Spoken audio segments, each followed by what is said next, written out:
কুমিল্লায় চাঞ্চল্যকর তনু হত্যা মামলায় এজাহারভুক্ত আসামি সাবেক সেনা সদস্য হাফিজুর রহমানকে ৩ দিনের রিমান্ড শেষে কারাগারে পাঠানোর নির্দেশ দিয়েছেন আদালত। বিস্তারিত জানতে কুমিল্লা থেকে সরাসরি যুক্ত হচ্ছেন প্রতিনিধি হুমায়ুন কবির।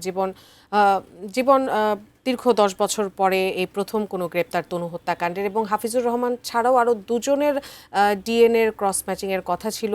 সেই দুজনের কথাও একটু জানতে চাইবো, তাদের বিষয়ে কোনো কিছু জানতে পেরেছি না কিনা, এবং হাফিজুর রহমানের পরবর্তী পদক্ষেপ কি থাকবে।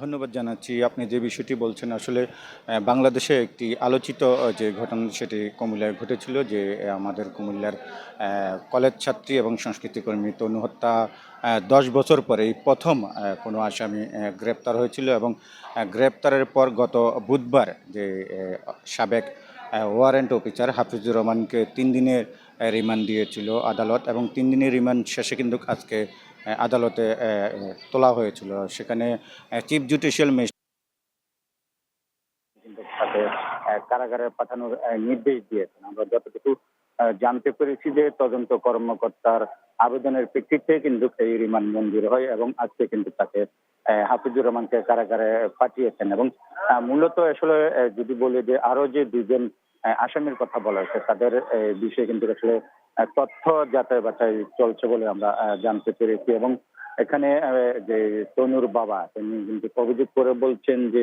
এই আসামি ছাড়াও আরো অন্য যে সকল আসামি আছে তাদেরকে যত দ্রুত সম্ভব তাদেরকে গ্রেপ্তারের দাবি জানিয়েছেন। সে সাথে কিন্তু তিনি বিচারের যে নতুন আশার আলো দেখেছেন। তিনি বলেছেন যে তার মেয়ের যে ধর্ষণ এবং ধর্ষণের পর যে হত্যা ঘটনাটি ঘটেছে, তিনি অনেক হয়রানির শিকার হয়েছেন। সে সাথে দীর্ঘ ১০ বছর পর এই যে বিচার কার্যক্রমটি আবারও শুরু হয়েছে, সেখানে কিন্তু তিনি আশার মুখ দেখছেন। সে সাথে ২০১৬ সালে ২০ মার্চ এই ধর্ষণ এবং হত্যার ঘটনাটি ঘটেছিল। তারপর কিন্তু কুমিল্লা উত্তাল ছিল তার এই বিচারের দাবিতে। সেই সাথে কিন্তু সারা দেশে গণমাধ্যমে কিন্তু এই তনু হত্যাকাণ্ডের বিষয় নিয়ে কিন্তু বিভিন্ন গণমাধ্যমে কিন্তু সম্প্রচার করেছিল। আসলে দীর্ঘ ১০ বছর পর এই হত্যাকাণ্ডের যে আসামি সাবেক ওয়ারেন্ট অফিসার হাফিজুর রহমানকে গ্রেপ্তারের পর কিন্তু কুমিল্লা জুড়েও কিন্তু বিভিন্ন মহলে কিন্তু আলোচনা